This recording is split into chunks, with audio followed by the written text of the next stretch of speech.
Bonsoir à toutes et à tous. Bienvenue à cette soirée organisée par EDF. Je suis Jean-Louis Le Corvoisier. Je ne travaille pas pour EDF. Je suis animateur de rencontres, colloques, séminaires, tables rondes et événements comme celui de ce soir où nous allons parler de la précarité énergétique avec cette question: existe-t-il un droit à l'énergie ? Pour tenter de répondre à cette question, en tout cas nous apporter des éclairages, je vous présente nos intervenants de ce soir, en commençant par votre gauche, avec Bernard Lemoult, professeur à l'École des mines de Nantes. Vous coordonnez un programme à la chaire de développement durable et territoire, vous nous en reparlerez tout à l'heure. Vous êtes aussi président de l'Association technique énergie-environnement de l'Ouest. À vos côtés, Stéphane Martin, directeur régional de la Fondation Abbé Pierre, qui mène des actions importantes contre la précarité énergétique. Vous avez l'occasion de nous les présenter.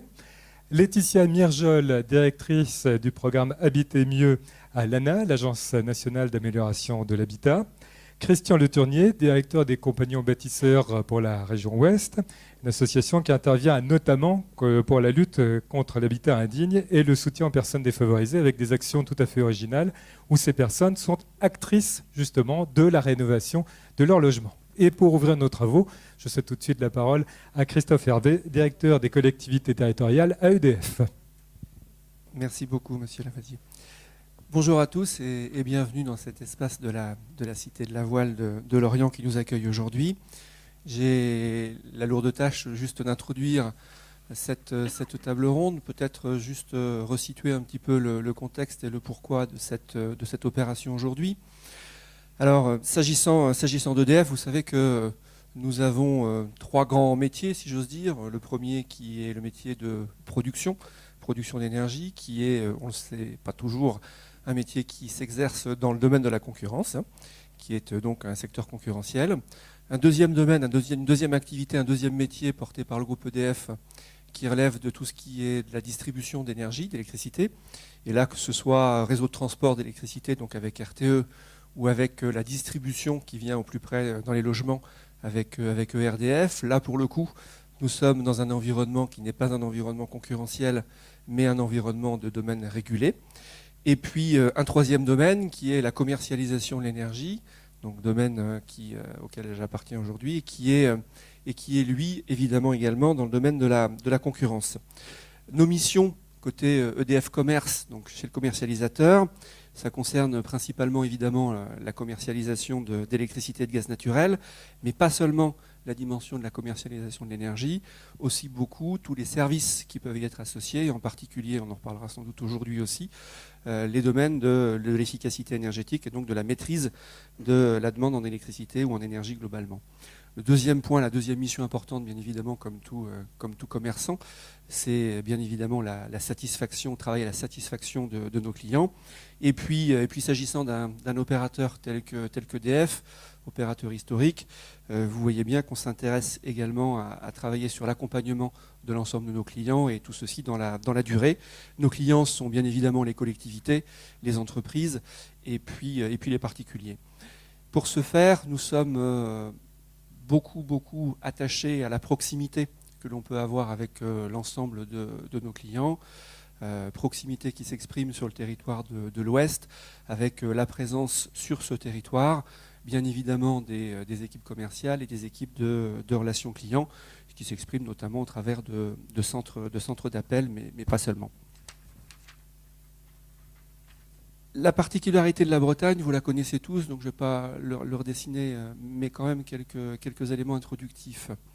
Nous sommes sur un territoire qui est une péninsule électrique et avec une dépendance en termes d'approvisionnement d'électricité très importante vis-à-vis de l'extérieur de la région, puisque la région produit aujourd'hui 10%, un petit peu plus de 10% de l'électricité qu'elle consomme, ce qui nous place dans une situation parfois délicate, avec une augmentation de la consommation d'électricité qui est assez régulière et particulièrement importante sur le territoire breton, plus importante sur le territoire breton que ce que l'on peut constater sur l'ensemble du territoire national. Cela veut évidemment, ça représente, si j'ose dire, une dynamique importante dans le domaine économique. On sait que sur la région Bretagne, on a une croissance de la population qui est particulièrement plus importante que ce que l'on rencontre sur le reste du territoire national. On a aussi une activité économique et industrielle qui est encore, jusqu'à récemment, qui était encore plus dynamique que ce que l'on pouvait voir sur le reste du territoire national. Le thème de ce soir est un thème bien particulier. Il est d'actualité, bien évidemment, vous le savez tous, et on le vit dans nos familles ou dans notre environnement. La précarité est un sujet qui se développe. La crise est là et bien là, et on le mesure tous. L'énergie est un bien précieux. L'énergie est un bien qui a un coût. L'énergie est un bien qui a un coût qui est amené à progresser dans les années à venir. Donc il faut qu'on réfléchisse tous collectivement pour voir de quelle façon il est nécessaire d'agir pour éviter de laisser du monde au bord du chemin et progresser ensemble à l'amélioration de notre savoir-vivre collectif. Voilà, donc c'est l'objet de cette conférence. Je la souhaite la plus ouverte, la plus riche possible. Et puis, en tout état de cause, place aux échanges et place au débat. Et merci encore d'être avec nous ce soir. Merci. Bernard Lemoult, je vous invite à prendre le micro parce que nous allons commencer avec vous. Christophe Hervé nous disait à l'instant, l'énergie est un bien précieux. Alors justement, commençons par faire le point sur le rapport entre notre société et l'énergie. Quel est-il ? D'abord, l'énergie est quand même à la base du développement de nos sociétés modernes, il ne faut pas l'oublier. Sans la maîtrise de l'énergie, sans la maîtrise de la production d'énergie à partir de charbon, lorsqu'on est passé du bois au charbon, on a vraiment développé nos sociétés, allongé développer la santé, allonger la vie, diminuer les morts à la naissance, etc. Donc l'énergie est à la base du développement de nos sociétés dites modernes. Alors, ce qui revient souvent, c'est finalement, est-ce qu'il nous reste de l'énergie ? Est-ce qu'il nous reste des ressources énergétiques ? Ça, c'est une question qui revient souvent. Alors, rassurez-vous, il en reste. En matière de pétrole, on va caricaturer, mais en matière de pétrole, on en a pris la moitié, il en reste l'autre moitié. Voilà. On en a peut-être encore pour 30, 40, 50 ans. Ceci dit, il y a encore des sables bitumineux au Canada et d'autres, et du pétrole sur des plateformes profondes en mer. Il y en a peut-être sous l'Arctique, alors à des conditions d'exploitation, à des coûts sans doute plus élevés, plus risqués. Mais il en reste, il n'y a pas de souci. Il y a encore du gaz, il y a beaucoup de charbon. On a aussi en matière de gaz des sables, des gaz de schiste qui sont largement exploités dans certains pays et qui arrivent progressivement en Europe via la Pologne, puis peut-être l'Allemagne, etc. Donc en matière d'énergie, il n'y a pas de problème dans les années qui viennent, sauf qu'il y a peut-être 3 observations. La première, c'est que nous qui sommes dans des pays développés avec un certain niveau de vie qui est assez agréable quand même, faut l'avouer. Nous représentons 15% de la population mondiale avec les États-Unis, les pays de l'OCDE développés. Ces 15% dont nous faisons partie consommons près de la moitié des ressources énergétiques mondiales. Donc si le reste de la planète se développe et ce qu'on a l'intention de faire un certain nombre de zones géographiques, en Asie notamment, ça va poser quelques difficultés. Ça, c'est le premier point. Et le deuxième point, c'est la question du temps. Il a fallu quand même plus de 100 à 150 millions d'années pour former ce pétrole, ce gaz, ce charbon. 100 à 150 millions d'années. Et on est en train de vider les réserves en 200, 300, allez, on peut mettre même 350 ans. On est en train de se battre pour savoir si c'est 10, 20, 30, 40 ans. En fait, il y a un problème d'échelle. 100 à 150 millions d'années pour former ces ressources minérales, et puis 200, 300 ans pour les consommer. Donc on peut se poser la question du regard que porteront nos descendants vis-à-vis de notre comportement, vis-à-vis de ces ressources dans quelques années. Et le troisième point, c'est la question du climat, parce que puisqu'il reste du charbon, puisqu'il reste du gaz, puisqu'il y a des gaz de schiste, des sables bitumineux, est-ce qu'on peut se permettre de consommer tout ça ? Et les scientifiques nous disent, écoutez, on risque d'avoir quand même quelques petits soucis de réchauffement climatique. Alors c'est vrai qu'en France, là, on ne voit pas grand-chose. Hein. Dans certaines zones géographiques d'Europe, on ne ressent pas. On confond souvent d'ailleurs météo et climatologie. Mais aller un peu dans le reste du monde, regarder ce qui se passe. Et les changements climatiques sont majeurs en Australie, en Argentine, aux États-Unis, un peu partout, hein, chez les Inuits. Et donc, est-ce qu'on peut brûler ce charbon? Est-ce qu'on peut consommer ce gaz dans les années qui viennent, compte tenu de la situation climatique qui va impacter considérablement nos sociétés humaines et la biodiversité? Et donc ça, c'est une question majeure que je vous livre ce soir. Vous n'avez pas la réponse? Chacun a sa réponse. Vous défilez, c'est bien, on commence bien.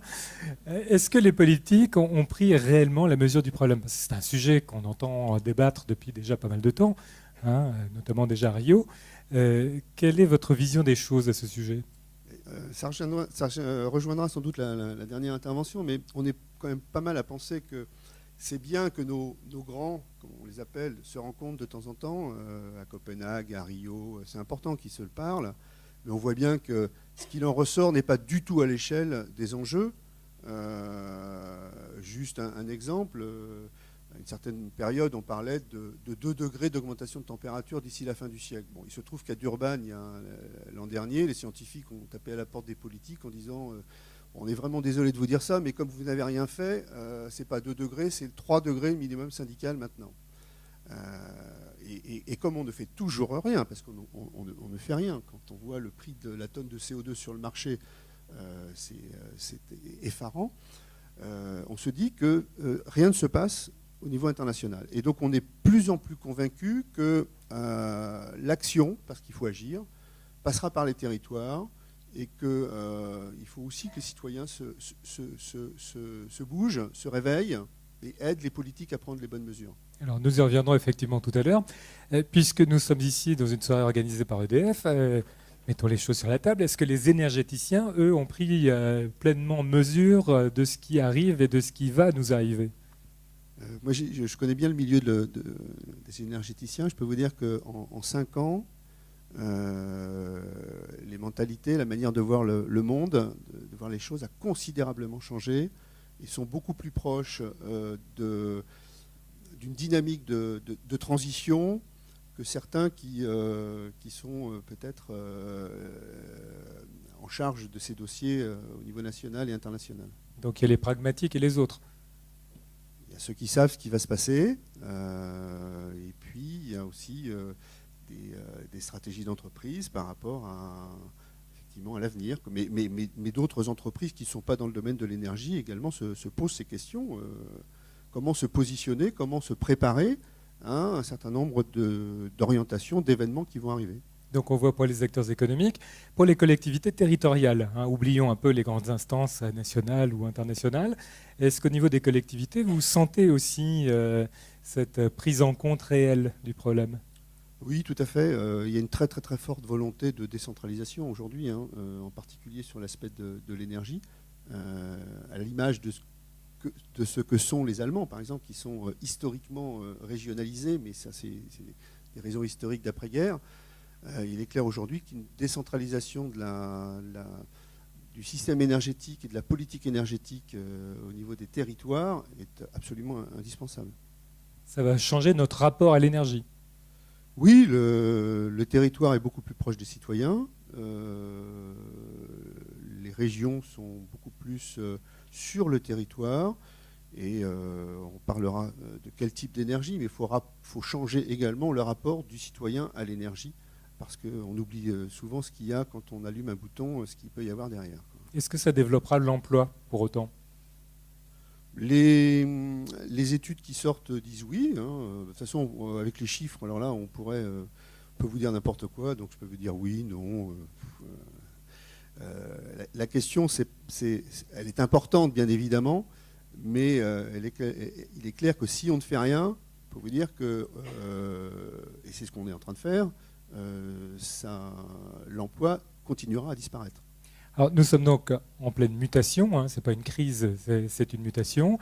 En attendant qu'on aille vers du mieux avec le développement des énergies renouvelables notamment, que fait-on pour les populations les plus précaires sur le plan énergétique?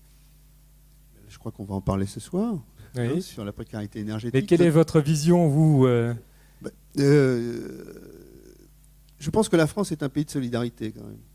Et c'est ce qui ressort à travers les débats dont on reparlera à la fin. C'est tous les participants ressortent solidarité, solidarité, solidarité. Il faut parler vrai, le vrai coût. On parlait de le prix de l'énergie. Je sais pas. Posez-vous la question du prix d'un litre d'essence qui n'est non renouvelable. C'est-à-dire qu'une fois que vous l'avez pris, on ne peut pas le renouveler.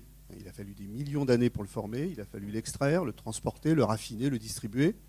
Regardez le prix de l'essence, 1 litre. Vous comparez un litre de lait, par exemple. C'est pas très éloigné. Le litre de lait, pourtant, le lait, c'est renouvelable. Alors, soit le lait est trop cher, soit l'essence est pas cher. Je suis pas sûr que les producteurs de lait trouvent que le lait est trop cher. Hein, j'ai fait des interventions chez les agriculteurs. Ils me disent non, le lait, il est pas assez cher. Alors, précarité énergétique, je vous propose de passer le micro à Stéphane Martin de la Fondation Abbé Pierre. Alors, d'abord, la précarité énergétique, rappelez-nous en quoi ça consiste précisément, concrètement. Alors, c'est relativement compliqué, mais c'est aussi simple. La précarité énergétique, c'est les sommes que vont débourser un ménage pour se chauffer. Voilà, c'est simplement, il n'y a pas de définition réellement. La seule définition, je crois que elle est d'origine anglaise et elle dit qu'on est en précarité énergétique dès qu'on dépense plus de 10% de ses ressources pour se chauffer. Voilà, c'est en fait la seule définition qui existe, avec plusieurs entrées, une entrée technique, une entrée sociale, une entrée en fait énergie. Mais voilà, peut-être essayons de se concentrer sur les 3 causes. Pourquoi on est en précarité donc, énergétique. La première, c'est effectivement aussi une hausse de la pauvreté.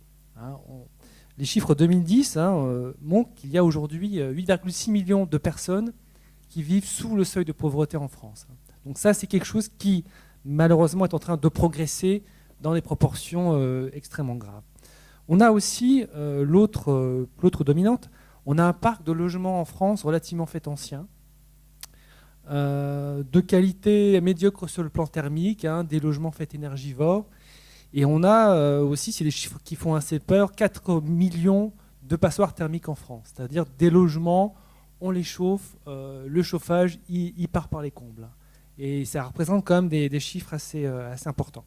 Et puis, on l'a aussi dit, ce que M. Lemouve venait de nous dire, c'est qu'on a une hausse de l'énergie qui est constante, qui est programmée, et je dirais qui est inévitable. On voit les chiffres là, de la Fondation Abbé Pierre et du ministère de Logement font état sur la période 2000 à 2010 d'une progression de 64%. Donc vous imaginez par rapport aux revenus des familles qu'il y a eu des augmentations de ressources de 64% faites en 10 ans. Voilà. Donc tous ces phénomènes-là font que la précarité énergétique est un phénomène assez complexe. Vous voyez, on est soit sur du bâti, soit sur les ressources, soit sur le coût de l'énergie. On peut travailler sur un poste, on ne peut pas travailler sur tous les postes. Aujourd'hui, on estime qu'il y a 5 millions de personnes en France qui sont dans une situation de précarité énergétique. Alors c'est une estimation parce qu'en fait, il est très difficile de savoir précisément. Alors, si vous voulez, on a un déficit d'informations fiables aujourd'hui en 2013, en mai 2013, sur ce que c'est que vraiment cette problématique. La plupart des études, c'est une étude de l'INSEE qui date de 2006. Bon voilà, donc ça fait quand même quelques années. Pour l'instant, on a comme aussi quelques signes avec les saisines du médiateur de l'énergie qui indiquent que les demandes en fait par rapport à des aides, par rapport à des paiements, qu'elles sont en augmentation assez forte. Et je crois que pour le rapport qui va être rendu en juin, il est en train de faire état justement aussi de chiffres alarmants. Moi, j'ai pris quelques notes. En 2010, 10% des saisines du médiateur concernaient une dette moyenne de 1 900 €. Et sur 2012, 25% des saisines du médiateur pour une dette, aujourd'hui, c'est 2 500 €. Donc vous voyez, en l'espace de 2 ans, la progression en fait importante. Une autre enquête qui vient d'être dévoilée donc le 27 mars 2013, c'est l'enquête de l'Union nationale des CCAS, qui aussi intervient dans le cadre de la solvabilisation des familles. ils indiquent que dans 77% des cas, eh bien, il y a eu une hausse assez importante des demandes d'aide par rapport à des factures impayées. Et pour 23% des CCAS, la demande elle est extrêmement forte.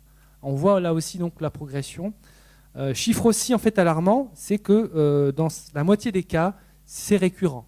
Donc le ménage n'a pas simplement un problème de trésorerie, on va dire relativement limité, mais chaque année, il fait sa demande d'aide parce que finalement, en fait, il n'y arrive pas.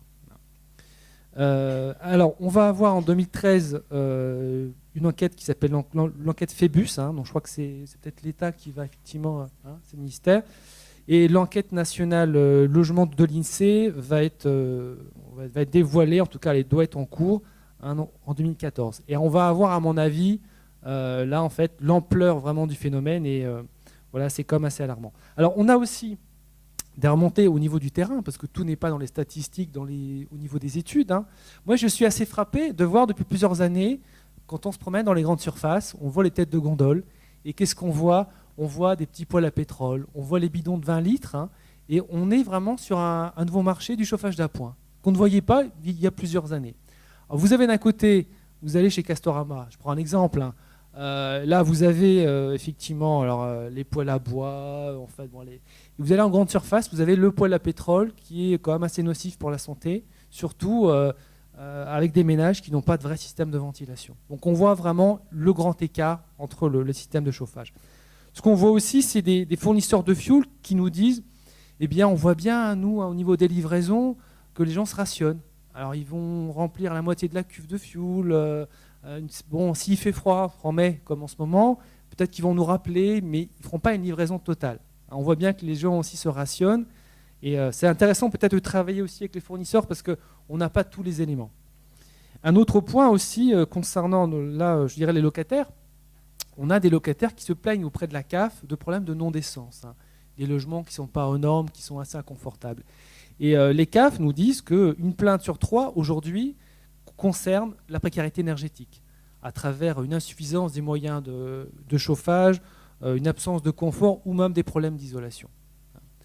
Autre point, là aussi, qui est assez alarmant, c'est le lien qui existe entre la précarité énergétique et la santé.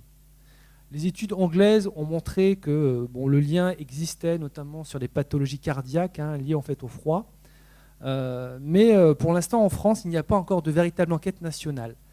La Fondation Abbé Pierre a financé une étude dans le département de l'Hérault, en lien avec la ville de Montpellier, et qui montre assez clairement les liens qui existent entre la précarité énergétique et des pathologies respiratoires, notamment des rhinites à répétition, des problèmes de bronchite et d'asthme, mais aussi plus grave, des problèmes de sentiments dépressifs, des gens qui sont aussi dans un isolement social, qui ont des logements qui peuvent chauffer une pièce ou deux, mais pas plus, ou des gens aussi qui ont des ponts thermiques avec des champignons, des moisissures, et qui n'osent plus dire à leurs amis, leur famille, ou même les proches de venir.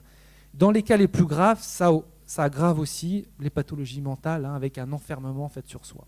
Alors ça, c'était donc pour l'Hérault. Est-ce que nous pouvons faire un point de la situation en Bretagne, d'après les éléments dont vous disposez? Juste pour vous dire une chose, peut-être que je suis un peu long, c'est que pour en fait 1 euro qui est effectivement en fait, investi dans la rénovation du logement, c'est 46 centimes d'euros qu'on dépense en moins pour la santé. Donc ça, c'est des chiffres assez parlants. Et à mon avis, il y a des liens assez forts à faire entre la précarité et puis la santé. Sur la Bretagne, alors. Alors, sur la Bretagne, on a effectivement, on va dire, un parc d'habitat qui est plutôt centré vers l'individuel. Les Bretons aiment bien leur maison individuelle, en race campagne, une maison grande et confortable. Voilà. Donc, c'est vrai que ça a tendance à mettre en lumière les problèmes de précarité en fait, énergétique. Là, avec une opposition, on va dire, sur l'urbain et le rural. Au niveau de l'urbain, on a des ménages qui ont des ressources plus élevées, avec des logements plus petits, généralement de meilleure qualité. Et donc là, c'est vrai que la précarité énergétique, elle existe surtout dans les centres anciens des grandes villes, comme à Rennes, par exemple, ou à Saint-Brieuc. Le phénomène est plutôt rural, parce que les logements sont plus grands, parce que c'est des logements qui ont été construits avant souvent le choc pétrolier, hein, donc des logements sans véritable isolation. Et puis qu'on a aussi des occupants qui ont des ressources plus modestes. Voilà, donc ces facteurs-là font que la précarité énergétique, elle est surtout en fait dans nos campagnes. On a une étude du CREDOC qui montre que dans les campagnes, les dépenses d'énergie, de chauffage sont supérieures de 23% par rapport aux villes. Donc on voit bien ce lien entre les campagnes et les villes. Et ça ne concerne pas seulement des personnes âgées vivant à la campagne. Alors c'est principalement des personnes âgées, ce qu'on dirait, on appelle ça les invisibles sociaux, hein, des gens qui sont chez eux, qui ne savent même pas qu'ils sont en précarité énergétique, qui ont très peu de chauffage ou très peu de confort.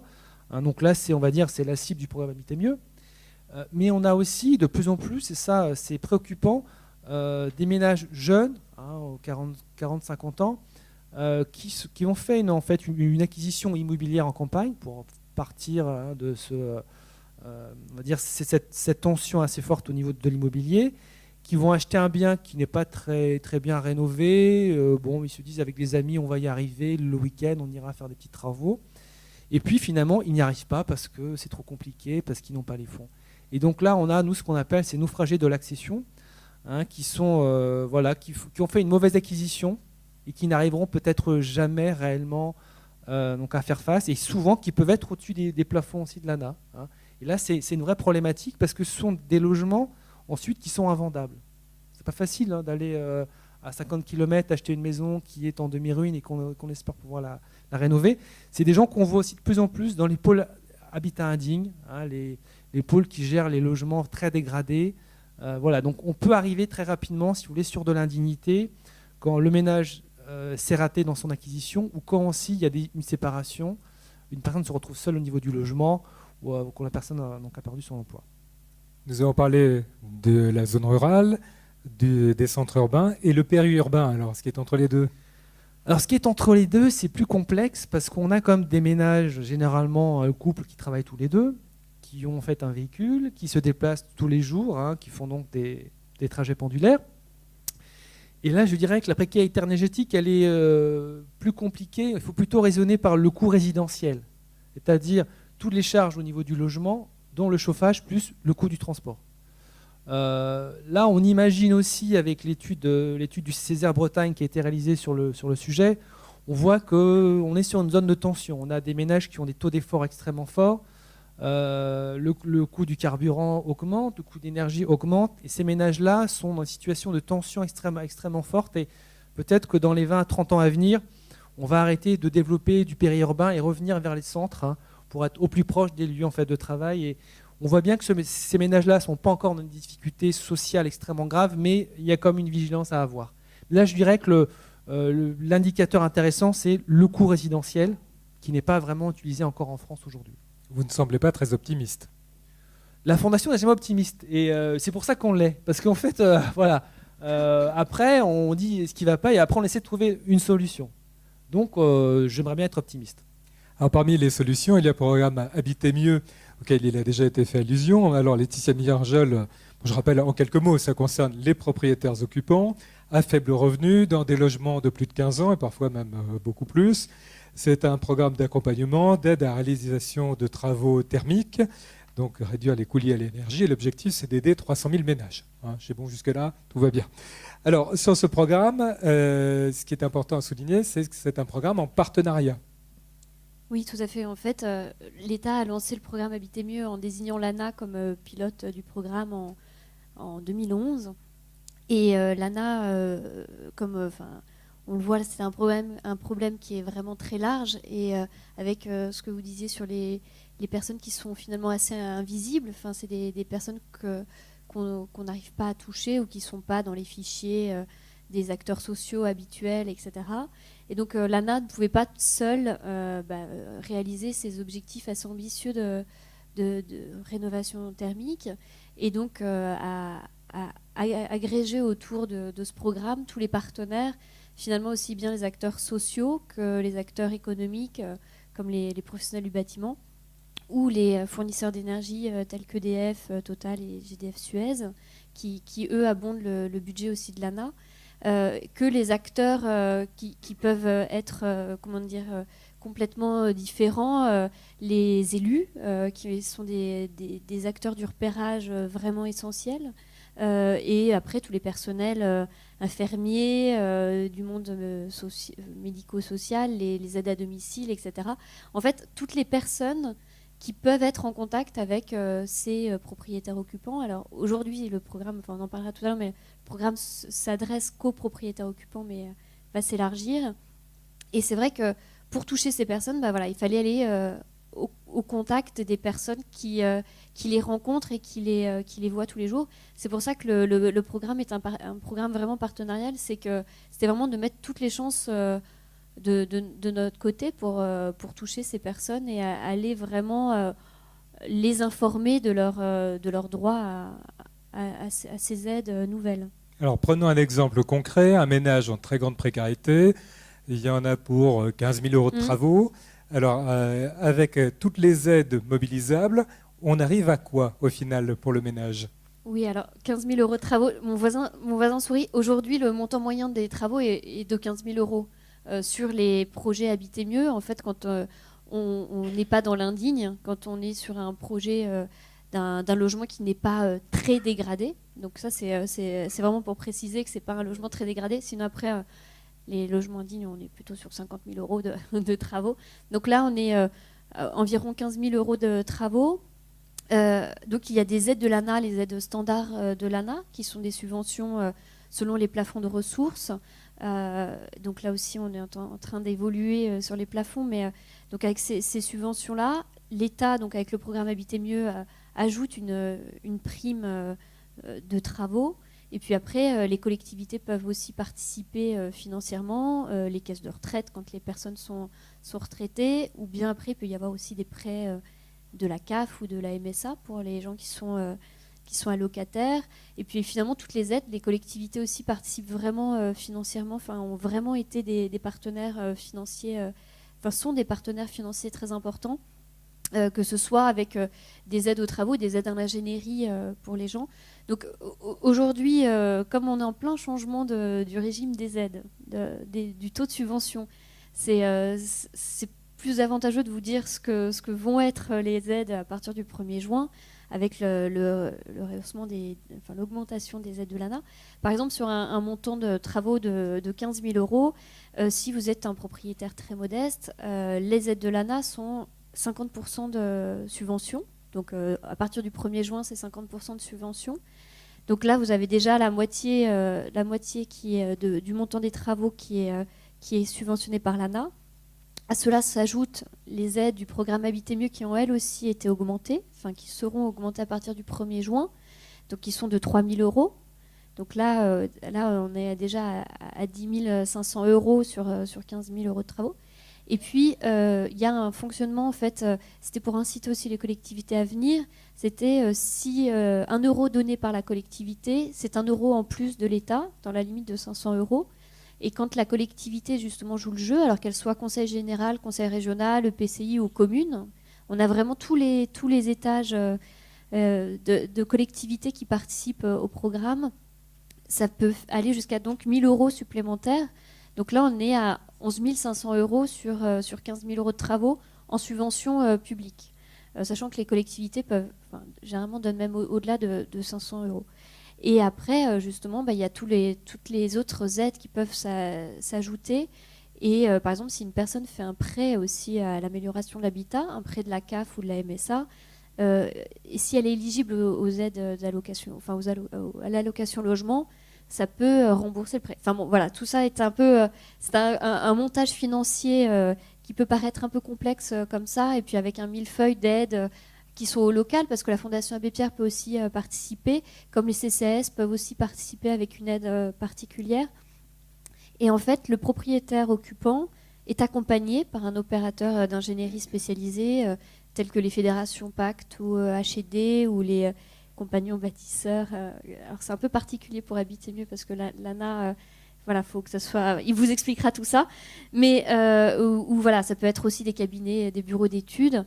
Et en fait, cet accompagnement permet justement de ne pas laisser seul le propriétaire occupant qui n'est pas obligatoirement habitué à tous ces circuits administratifs qui sont un peu complexes. Et donc, c'est vraiment déjà l'aider dès le début à définir le programme de travaux, voir les travaux qui sont les plus prioritaires pour son logement, pour l'état de son logement et pour ses finances aussi, en fonction de sa capacité financière. Pour pouvoir rentrer dans le programme, il faut faire 25% de gains énergétiques. Donc, en fait, ce gain minimum, ce seuil, encourage aussi à étudier justement les travaux les plus prioritaires pour atteindre ce gain. Et donc là, le propriétaire est vraiment accompagné par l'opérateur pour tout ça. Et une fois que le programme de travaux est défini, là, le montage financier, la recherche de financement, c'est le travail justement de l'opérateur, de mettre bout à bout tous les financements qui peuvent être mobilisés et d'aider le propriétaire à réunir toutes les pièces pour monter ces dossiers de financement. 25% de gains énergétiques, c'est le minimum. Ouais. Au bilan, est-ce que vous les atteignez, ces 25%? Oui, alors on les dépasse largement. En fait, donc le programme, c'est 25% pour rentrer dans le programme.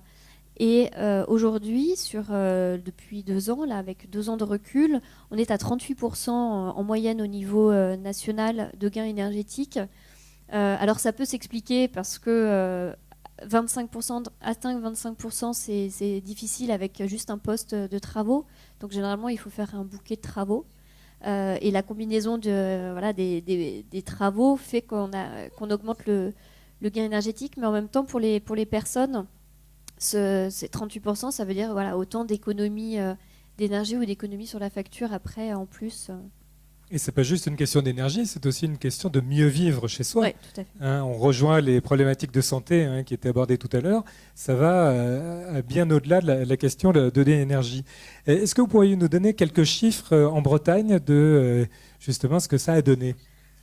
Vous avez votre anti-sèche? Oui, alors en fait la Bretagne est une des régions vraiment avec le plus gros potentiel sur Habiter Mieux, après le Nord-Pas-de-Calais. En fait, on a bâti notre potentiel en fonction des gens qui sont éligibles aux aides de l'ANA, donc qui sont dans les plafonds de ressources et qui ont un logement. Là, dans le potentiel qu'on avait vu, c'était les logements construits avant 1975, donc avant la première réglementation thermique. Et donc, quand on regarde ce potentiel, la région Bretagne est la deuxième région avec un fort potentiel. Et dans les résultats sur Habiter Mieux, au bout de 2 ans, la Bretagne est la première région, c'est la championne toute catégorie en termes de logements réalisés et engagés, et en termes de logements de ménages aidés. En fait, pour vous donner une échelle de grandeur, au niveau national, on a à peu près autour de 24 000 logements rénovés aujourd'hui. Et la part de la Bretagne, c'est 2700 logements. Donc il y a une bonne... Pour une seule région, ça fait quand même vraiment beaucoup. En fait, après, quand on parle de logement, c'est vrai qu'on s'éloigne un peu des personnes. Donc au niveau national, c'est 25 000 logements. Ça représente un peu plus de 50 000 personnes habitant dans ces logements. Donc pour la Bretagne, c'est ça, c'est 5 300 personnes. Et après, sur le gain énergétique moyen, on est à peu près pareil, on est à 37% en Bretagne. Et puis un facteur qui est aussi très important dans ces travaux, c'est le montant total des travaux qui sont engagés. Au niveau national, on est autour de 400 millions d'euros de travaux qui ont été engagés avec le programme Habiter Mieux, sachant que les travaux sont réalisés par des professionnels du bâtiment et des artisans locaux. Enfin, c'est pas délocalisables comme action. Et en fait, pour la Bretagne, ça représente 42 millions d'euros de travaux qui ont été engagés depuis 2 ans. Donc c'est vrai que pour l'économie locale, c'est pas négligeable et c'est vraiment important. Alors vous êtes confronté à une difficulté, comme l'ensemble des acteurs, qui est, alors le terme n'est pas très joli, mais on parle de repérage justement des ménages que l'on doit pouvoir aider. Le problème, c'est de pouvoir savoir où ils sont et qui ils sont. Oui, tout à fait. C'est ce que je disais un peu au début. C'est vrai que les propriétaires occupants, on est confrontés à cette difficulté d'aller les repérer parce que, par exemple, le fonds social du logement du département, le Fonds de solidarité logement, le FSL du département. En fait, il y a 80% en général sur l'ensemble de la France, 80% de locataires qui viennent demander des aides aux impayés. Donc les propriétaires ne vont pas être les principaux demandeurs, et donc ils ne vont pas non plus aller à la CAF demander des aides, ils ne vont pas aller non plus au CCS ou auprès des médiateurs solidaires qui peuvent être des relais des fournisseurs d'énergie. Donc c'est vrai que pour repérer ces gens, on ne va pas les retrouver dans les réseaux sociaux habituels et auprès des acteurs sociaux habituels. Donc il a fallu innover et trouver d'autres billets pour les toucher. Donc ça a développé, donc il y avait donc tout le partenariat justement pour mobiliser et essayer de toucher le plus de gens. Et puis après, ça a développé des actions un peu innovantes de la part de tous les acteurs. Par exemple, en Bretagne, il y a le pacte HD des Côtes d'Armor qui a lancé un bus qui s'appelle Au Bon Logement. Donc ça dépasse bien Habiter Mieux, hein. C'est vraiment sur l'ensemble des aides du logement, liées au logement. Et en fait, c'est un bus, un camion qui se déplace dans les marchés. Et donc qui a un petit stand en fait dans le marché qui vient chaque semaine ou chaque mois de façon très régulière pour vraiment rentrer dans le paysage en fait, que les gens viennent de façon confiante les voir. Et donc en fait eux vont à la rencontre des gens. Donc ça c'est aussi une nouveauté aussi bien pour l'ANA qui était beaucoup un guichet, donc qui attendait que les gens viennent solliciter. Et maintenant là il faut aller à leur rencontre, donc il faut aller au-devant d'eux. Donc ce bus fait des petits aujourd'hui dans d'autres départements, mais il y a plein de choses. C'est aussi de médiatiser aussi des dossiers qui ont pu être réussis. Par exemple, la Vienne, tout au début pour son premier dossier, avait fait un grand chèque comme au loto pour la remise du chèque avec le préfet et puis tous les partenaires. En fait, oui, médiatiquement, ça se voit. Les gens se disent ah tiens, c'est mon voisin, mais c'est un tel, etc. En fait, tout ce qui peut être relayé avec un exemple est vraiment essentiel, parce que les gens vont se dire tiens, c'est possible, tiens, lui a eu droit à ça, moi j'ai peut-être eu droit. Enfin, il y a une identification qui se fait après qui peut être vraiment importante.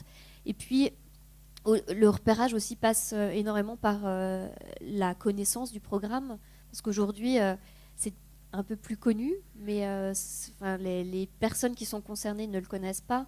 Et donc c'est vrai qu'après, ça peut être plein de vecteurs de communication qui sont à mobiliser. Et alors, vous allez lancer une expérimentation avec EDF. Est-ce que vous pouvez nous en parler ? Oui, alors justement, une des idées tout au début du programme, c'était d'exploiter les fichiers, aussi bien des fournisseurs d'énergie que les fichiers des acteurs sociaux. Alors dès qu'on touche aux fichiers, c'est compliqué. Voilà. La CNIL nous surveillait et donc et surtout les acteurs eux-mêmes peuvent les utiliser, mais ne peuvent pas transmettre les données. Donc on s'est heurté très très vite à toutes ces difficultés et puis après il y a un coût d'exploitation aussi des fichiers. Et donc EDF est venu nous voir au niveau national en nous proposant une expérimentation pour tester finalement les fichiers. En fait, c'est de tester les fichiers clients en choisissant des critères qui ont été déterminés selon les informations dont dispose EDF. Et en fait, c'est sur les départements de Bretagne et puis de Basse-Normandie, Haute-Normandie et du Nord. En fait, de tester auprès des clients EDF en les avertissant. Donc en fait, c'est sur une population limitée pour le coup. Un courrier leur est envoyé en leur disant voilà, vous allez être contacté par l'ANA pour vous présenter le programme Habiter Mieux et voir si vous seriez éligible. Et en fait, avec ça, les délégations locales de l'ANA vont appeler les clients qui n'auront pas émis un refus, qui n'auront pas accepté qui auront accepté d'être contactés. En fait, va les contacter pour voir si ces gens sont éligibles ou pas aux aides de l'ANA et s'ils acceptent de recevoir la visite d'un opérateur. Et en fait, ça va permettre de tester la fiabilité de ce choix de critères et de pouvoir peut-être généraliser l'exploitation des fichiers en fonction des résultats de l'expérimentation.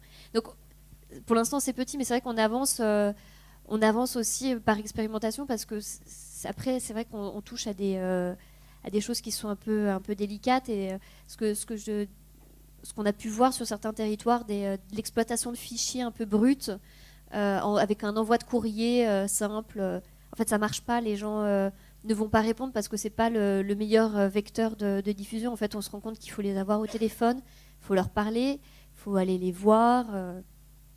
Alors Christian Létournier, vous allez les voir justement, puisque vous faites plus qu'aller les voir, vous allez travailler avec eux. Vous allez d'abord nous expliquer ce que c'est l'auto-réhabilitation de logement pour des personnes en situation de précarité. Très concrètement, que faites-vous avec eux? Alors, le concept, c'est l'auto-réhabilitation accompagnée. C'est un concept qui a été construit par notre association, pas les compagnies en bâtissement en Bretagne, mais notre association nationale. On est un réseau de 10 associations en France et on existe depuis une 50aine d'années. La démarche s'appuie sur le concept de la participation, c'est-à-dire comment on fait pour que les personnes chez qui on intervient, avec qui on intervient, participent aux travaux et participent le plus possible au projet, aussi bien en amont, pendant notre temps d'intervention. Mais on n'a pas forcément des compétences en plomberie, en carrelage. Tout à fait, tout à fait. Mais on est, juste pour resituer quand même, parce que notre association, on se caractérise comme une association de chantier de bâtiments à caractère social. C'est-à-dire que nous sommes des professionnels du bâtiment, mais on est aussi des travailleurs sociaux. C'est-à-dire que notre méthode d'intervention intègre le fait qu'on parle d'habitat, mais on parle aussi d'habiter. C'est-à-dire que l'habitat, c'est aussi le lieu de vie, et la question des usages et la question d'habiter dans la maison est importante. Donc le fait de travailler avec les personnes, on les prend, on considère les personnes comme des individus à part entière, comme des citoyens. Donc il y a une équipe d'intervention qui est composée d'abord et avant tout d'un professionnel du bâtiment sur qui on s'appuie pour les questions techniques, pour l'ensemble des garanties, biennales, décennales. On a les mêmes obligations qu'une entreprise classique. Et cet animateur technique, qu'on appelle aussi d'insertion, animateur technique d'insertion, est accompagné de jeunes volontaires. C'est-à-dire que notre association, depuis qu'elle existe, a toujours intégré des jeunes. C'est-à-dire que bien avant que le statut de volontaire existe, il y avait des jeunes qui participaient aux travaux et à l'ensemble des chantiers. Donc aujourd'hui, je prends juste pour l'exemple de la Bretagne, on a ce type d'intervention depuis une vingtaine d'années sur le département d'Ille-et-Vilaine. On a démarré depuis un an en Finistère et on va démarrer ici dans le Morbihan sur ces interventions particulières auprès de propriétaires occupants en grande difficulté. Parce que l'objet, c'est bien ça, on est sur des questions de lutte contre l'habitat indigne. Donc ces jeunes volontaires ne sont pas des professionnels du bâtiment. Ils sont soit en service civique, soit en service volontaire européen. Parce qu'il y a aussi notre démarche, c'est aussi d'accueillir des jeunes de toute l'Europe. Bon, par exemple, aujourd'hui, en Bretagne, on a des jeunes ici, sur l'Orient, parce qu'on a une antenne, une équipe lorientaise, qui intervient sur l'Orient et la Nester, mais pas sur les propriétaires occupants. Là, on est sur un autre type d'intervention où, par rapport à la question de la précarité énergétique, on est plus sur les questions de sensibilisation, sur les questions de consommation. Comment faire pour consommer mieux et moins, c'est le cas de le dire, comment on consomme moins d'énergie dans son habitat. Donc le fait d'intervenir avec ces jeunes volontaires chez ces propriétaires occupants, il y a une incitation qui leur est faite de dire ce jeune volontaire qui n'est pas un professionnel du bâtiment, il montre la voie, il donne la capacité aux personnes d'intervenir sur leur chantier. Alors on est bien aussi sur une démarche volontaire, c'est-à-dire que lorsqu'on monte un projet avec un propriétaire, c'est le propriétaire est volontaire, il est d'accord évidemment d'intervenir, il est d'accord qu'on intervienne et qu'on fonctionne dans cette démarche-là, quoi. On est bien sur une démarche participative. Y a-t-il des cas où vous représentez la seule solution possible justement pour réhabiliter des logements en très mauvais état? Ce qu'il faut savoir, c'est qu'effectivement, on est dans un type d'intervention où il arrive que la seule solution qui reste, c'est les compagnons bâtisseurs, du fait de notre, on va dire, caractère un peu atypique. On peut être la seule solution parce que la situation du ménage, soit sa situation économique, mais aussi sa situation sociale, ou ses problématiques de pathologie, problèmes de santé, font qu'une entreprise classique ou des artisans ne peuvent pas ou ne veulent pas intervenir. Donc on construit avec eux, mais effectivement, cette notion de volontariat peut-être être, ça peut peut-être devenir une obligation pour eux, mais nous, de toute façon, dans tous les cas, si la personne ne souhaite pas ou ne veut pas, nous sommes une association de droit privé et on n'intervient pas si les gens, si le ménage, les habitants ne sont pas d'accord, bien entendu. Alors quand la personne souhaite ou le ménage souhaite, il y a vraiment un retissage de liens qui se crée. Alors, ce qu'il faut aussi indiquer, c'est qu'on ne travaille jamais tout seul. On est bien sur des problématiques sociales construites qui existent dans les départements. Tout ce qui est la lutte contre l'habitat indigne, trouver des solutions pour améliorer l'habitat des personnes défavorisées. Sur nos départements en France, il y a quand même des politiques qui existent et il y a des politiques qui sont mises en place. Nous, on s'inscrit dans ces politiques-là et on construit avec ces politiques publiques-là. Et donc... vous retissez du lien. Voilà, alors déjà, avec les partenaires sociaux, notamment. Déjà, oui, c'est ce que je voulais dire. C'est-à-dire que on est dans une méthode participative avec les habitants, mais aussi avec l'ensemble des partenaires. C'est bien de la co-construction. C'est-à-dire avec les travailleurs sociaux, indispensables, pour mettre en place ce lien avec ces personnes-là, parce que nous ne sommes que de passage sur un chantier. Le chantier peut durer, on va dire, à minima 15 jours, 3 semaines, 1 mois, ça peut durer jusqu'à 2-3 mois. Mais nous sommes que de passage, et notre démarche, c'est bien de créer une dynamique. Et que cette approche participative, on réhabilite le logement parce que c'est l'objectif principal, mais on crée une dynamique sociale avec les gens sur du retissage de liens, ouais, tout à fait, pour souvent les sortir de l'isolement. Et vous êtes sur des chantiers de quel montant ? Alors, ça commence sur de l'ordre de 15-20 000, mais ça peut aller jusqu'à 60-70 000. La moyenne, on est plutôt sur des opérations de 30-40 000 euros. Et vous financez ça comment ? Alors, cette ingénierie financière, parce que chaque opération, c'est vraiment du tricotage de dossiers, parce que chaque opération est une opération financière à part entière, complètement différente du dossier d'à côté. Et les modes de financement, c'est bien entendu la mutualisation de l'ensemble des financements de droit commun qui existent, dont bien entendu les aides de l'ANA. Ça, dans la plupart des dossiers. Certains dossiers, c'est compliqué par rapport à l'ANA parce que l'ANA, c'est un pourcentage des travaux.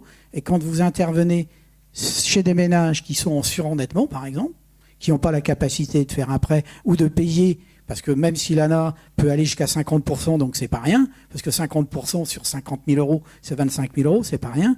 Mais il faut les trouver, les 25 000 euros. Si le ménage est surendetté, par exemple, les problèmes de prêt, c'est très compliqué. Donc, il faut solliciter l'ensemble des aides qu'on peut trouver. Mais là, on travaille en commun bien souvent. Alors, ici en Bretagne, avec le Pacte ARIM.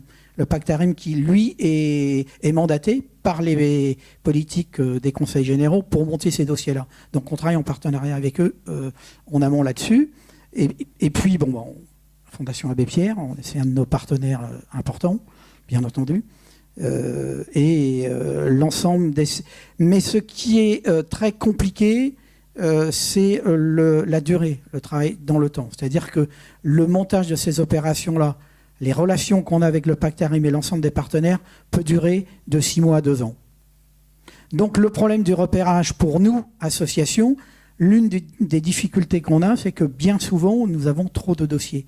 C'est-à-dire qu'on a une file active de dossiers qui peut être de 15, 20, 30 dossiers, parce que on n'est pas... le nombre d'équipes, il y a 2 équipes en Ille-et-Vilaine et une équipe dans le Finistère, et on va démarrer une équipe prochainement ici dans le Morbihan, parce que ces équipes-là, nous sommes soutenus par les politiques sociales des départements pour participer au financement, donc de tout le financement de la structure, c'est-à-dire du temps nécessaire au montage des opérations, mais aussi une part du financement de nos animateurs techniques, qui sont en partie, donc on fait une facturation, mais compte tenu du temps passé et de tout ce travail avec l'ensemble de ces ménages, cette approche d'accompagnement social fait qu'on met plus de temps, bien entendu, à faire le chantier qu'une entreprise classique. Ça veut dire que vous apprécieriez une impulsion au niveau de l'État?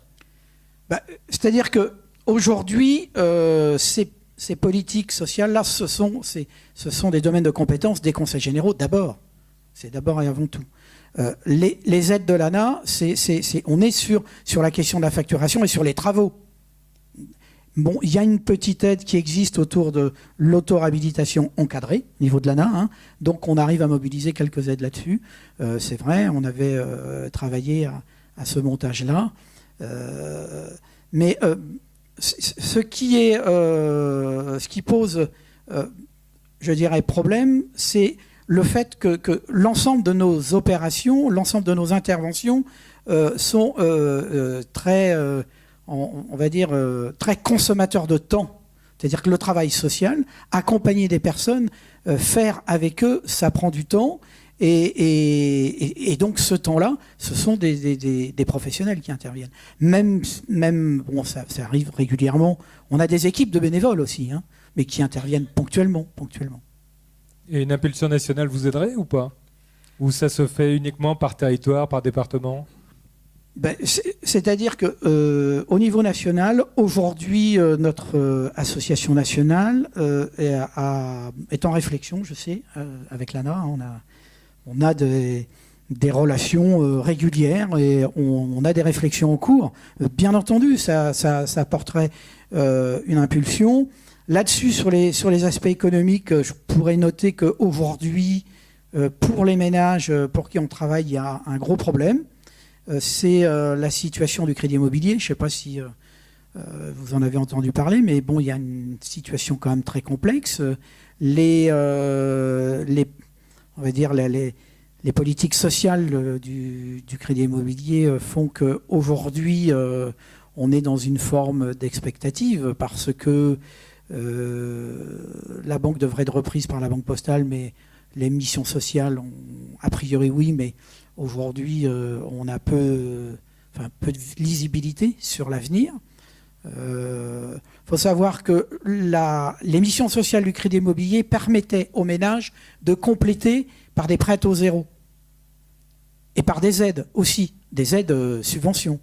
Aujourd'hui, sur le département 35 et sur le 29, ces aides continuent à fonctionner, mais au cours de l'année, mais en 2014, c'est terminé, parce que les enveloppes seront toutes ou en partie consommées. Ici, sur le Morbihan, il y a eu un accord particulier qui a été fait entre le Conseil général et une banque, qui est le Crédit Agricole, qui sur un prêt à taux zéro. Bon, il n'y a pas les aides. Mais c'est vrai que s'il n'y a pas de solution trouvée, notre association, ce champ, bon, on ne fait pas que ça, mais ce champ d'intervention, il s'arrêtera parce que 100% de nos dossiers, il y a du financement qui passe par les missions sociales du crédit immobilier. C'est clair. Stéphane Martin? Oui, je voulais juste réagir en disant, c'est vrai que la crise des SACICAP et Procivis fait que tout le traitement de l'habitat indigne s'est arrêté du jour au lendemain.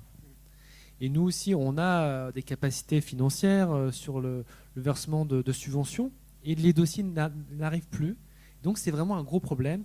Alors, par contre, sur les crédits agricoles, ce n'est pas des crédits à 0%. Voilà, c'est un peu plus élevé, mais avec... Quel est le taux alors j'ai pas le taux. Mais merci de cette précision. Mais Stéphane Martin, puisque vous avez le micro... J'étais persuadé que c'était à 0%. Puisque vous avez le micro, Stéphane Martin, vous avez, pour la lutte contre la précarité énergétique à la Fondation Abbé Pierre, quelques messages à faire passer, en tout cas des préconisations. Oui, c'est-à-dire que ce qu'on souhaite, c'est que par rapport à la transition énergétique, c'est que tout le monde soit aussi amené vers une dynamique. On a vraiment une crainte que, effectivement, toutes les aides qu'il peut y avoir sur cette thématique et sur d'autres, sur l'amélioration de l'habitat en général, que la fracture se crée entre les ménages les moins aisés qui resteraient dans des logements peu performants ou dans des améliorations relativement légères, Et puis les plus aisés d'entre nous seraient dans des logements neufs en BBC. Voilà. Donc on a toujours la crainte qu'il y ait cette fracture spatiale entre justement les plus aisés et puis les plus pauvres. Alors on a des préconisations par rapport au programme Habiter mieux. C'est qu'on souhaiterait que le rythme et l'ampleur, si vous voulez, des financements soient beaucoup plus importants. Alors par rapport aux petites notes que j'ai pu prendre, on voit au niveau du programme que on tape sur 50 000 rénovations Habiter mieux à l'horizon 2015. C'est des chiffres qui sont avancés. Alors on a fait des petits calculs à la Fondation Abbé Pierre et avec le volume, le flux, on imagine que le traitement des logements sera réalisé en 2080-2085. Donc on voit qu'il faut aller encore plus loin. Alors ce n'est pas que l'ANA qui doit prendre tout en charge, c'est aussi les pouvoirs publics, les opérateurs et puis je dirais les citoyens. Mais nous, au niveau de la Fondation Abbé Pierre, on préconise un volume de 200 000 rénovations thermiques par an et surtout qui soit ciblé sur les ménages les plus modestes, avec une occupation sociale pour les propriétaires et donc les locataires les plus modestes. Et là, malgré tout, on a un problème qui pourrait être traité en 2030-2035. Donc on voit l'effort considérable que ça va demander. Et ça passe aussi, bien évidemment, par différents types de financement. Alors vous souhaitez aussi aller vers un droit à la rénovation. Alors oui, c'est-à-dire que là, on parle beaucoup de propriétaires. Alors, le propriétaire a toujours le choix de revendre son bien pour... Voilà. Mais s'il peut le revendre. S'il peut le revendre. Ce n'est pas toujours le cas et ça va devenir un gros problème aussi. Par contre, quand on est locataire, bon, voilà, les locataires HLM, c'est vrai qu'ils ont un niveau de performance thermique des logements qui est en forte amélioration. L'étiquette moyenne, c'est DPE en fait en D. Ce qui veut dire un logement quand même qui a des charges assez correctes. Donc, voilà. Mais dans le parc privé, ce n'est pas le cas.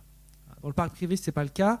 Et nous, à la Fondation Abbé Pierre, on milite pour qu'au niveau des logements en locatif privé, il y ait la précarité énergétique qui soit intégrée dans les normes de décence. Les normes de décence, c'est les normes minimales au niveau de l'habitabilité pour le locatif. Et on souhaite donc voilà, qu'un propriétaire ne puisse plus louer un logement en locatif s'il a une étiquette DPE F ou G, et que par un système assez vertueux, peut-être aussi par des textes qui pourraient venir, que petit à petit, chaque année, on se rapproche d'obligations légales amenant un logement locatif vers une étiquette qui serait B, en B, donc c'est quand même bien, voilà, et qui permettrait à un locataire très modeste de pouvoir faire face en fait, aux charges. Vous êtes ambitieux, mais il faut de l'ambition. Mais la Fondation Abbé Pierre a toujours eu des combats ambitieux et quand même beaucoup ont été gagnés. Bernard Lemoult, nous avons fait allusion tout à l'heure à des débats qui ont été organisés. Nous allons en parler, puisque là, on entend bien toutes les attentes. Et vous êtes allé justement à la rencontre de la population en animant 85 débats en région Pays de la Loire sur à peu près un an pour poser deux questions. Et là, vous avez eu une multitude de réponses. Quelles étaient ces deux questions qui ont trait à l'énergie ? Alors, déjà, débattre en France, c'est pas simple en général. Et débattre de l'énergie, c'est encore moins simple, puisqu'on n'a jamais eu l'habitude de le faire vraiment. Et donc, il faut se réjouir qu'on puisse avoir des débats sur la transition énergétique. Donc, ça, c'est le premier point. Deuxième point, c'est que qui dit transition dit aller quelque part. Or, souvent, quand on parle de transition, on va discuter de combien de panneaux photovoltaïques, combien d'éoliennes, de rénovation thermique, etc. Pour moi, ça, c'est pas une finalité, ce sont des moyens, c'est de la technique. Ça ne nous a jamais renseigné sur là où on veut aller ensemble à l'issue de la transition. Et donc, la question qu'on a posée à travers ces débats citoyens et aux citoyens, c'est finalement quel choix de société souhaitez-vous pour un horizon à l'issue de la transition.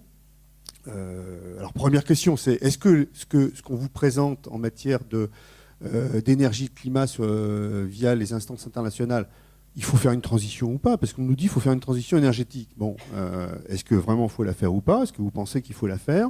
Et deuxième question, c'est s'il faut se lancer sur une transition énergétique, où va-t-on ensemble? Quelle est la cible? Quel choix de société souhaitons-nous faire ensemble? Donc on a lancé les débats en octobre 2012, on les a terminés en mars, donc en 6 mois, avec une dizaine d'animateurs sur le même modèle, et on a essayé d'aller sur l'ensemble du territoire de la région, donc de la Sarthe à l'Île-Dieu, Châteaubriand, etc. 85 débats, 2700 personnes de mobilisées, donc à peu près plus de 160 petits débats par groupe de 10 aussi, hein, puisque c'est comme ça que la parole se libère. Et puis on avait aussi un questionnaire en ligne à l'issue de ces débats, donc on a eu plus de 1500 retours de questionnaires reçus. Alors, les résultats de tout ça. Les résultats, il faut venir le 30 mai.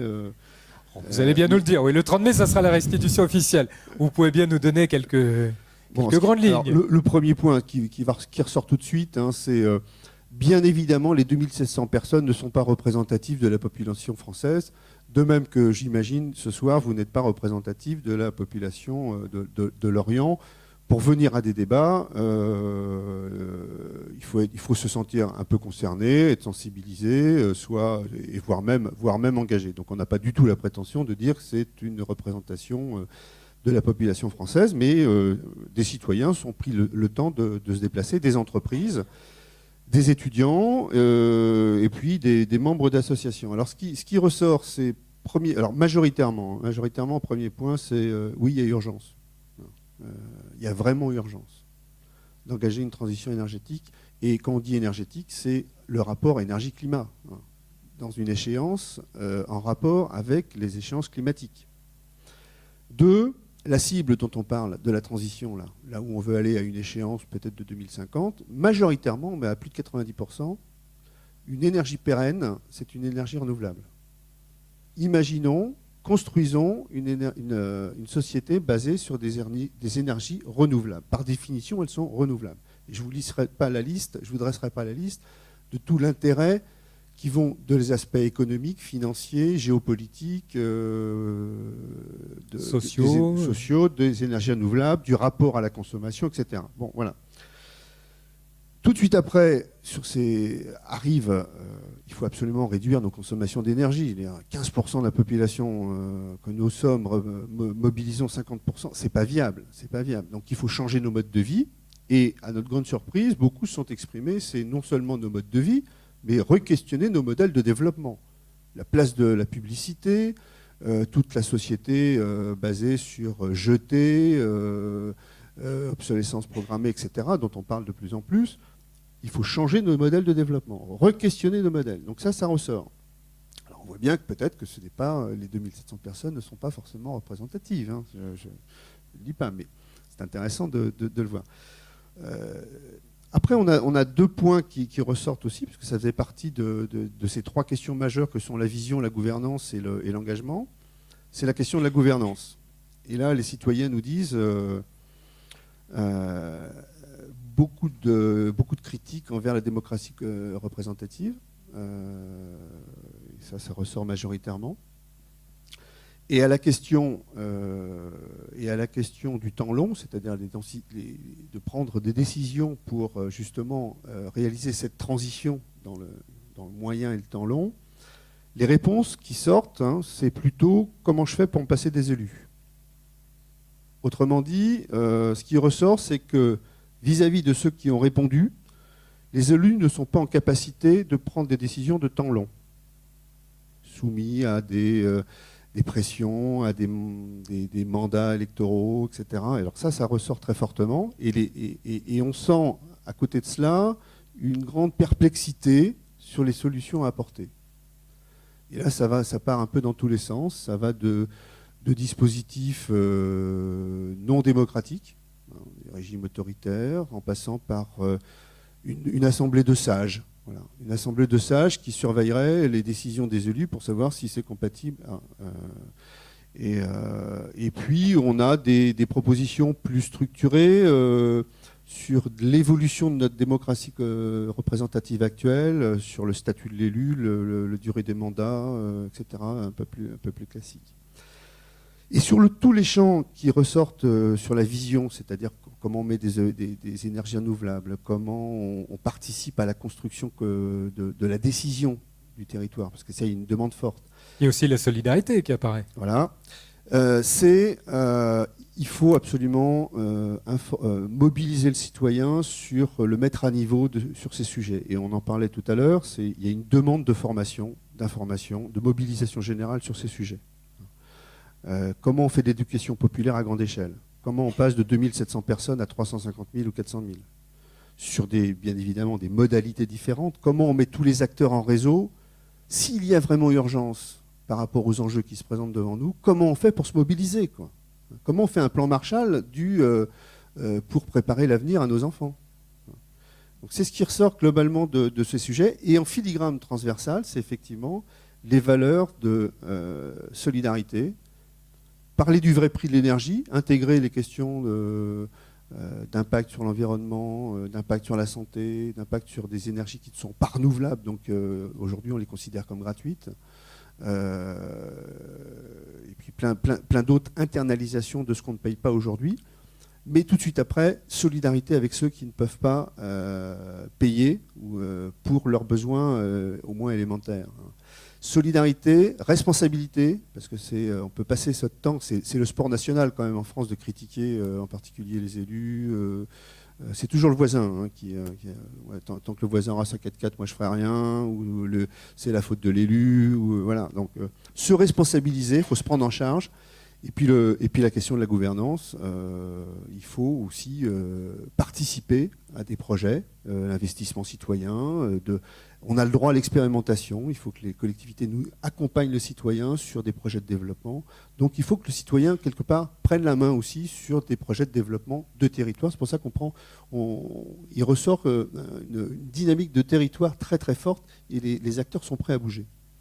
Donc, dans l'esprit des citoyens, enfin de ceux qui se sont mobilisés dès 2700, il existerait donc, en tout cas, il faudrait qu'il existe un droit à l'énergie. Est-ce qu'on peut le résumer ainsi? Oui, on peut aussi parler du devoir à l'énergie.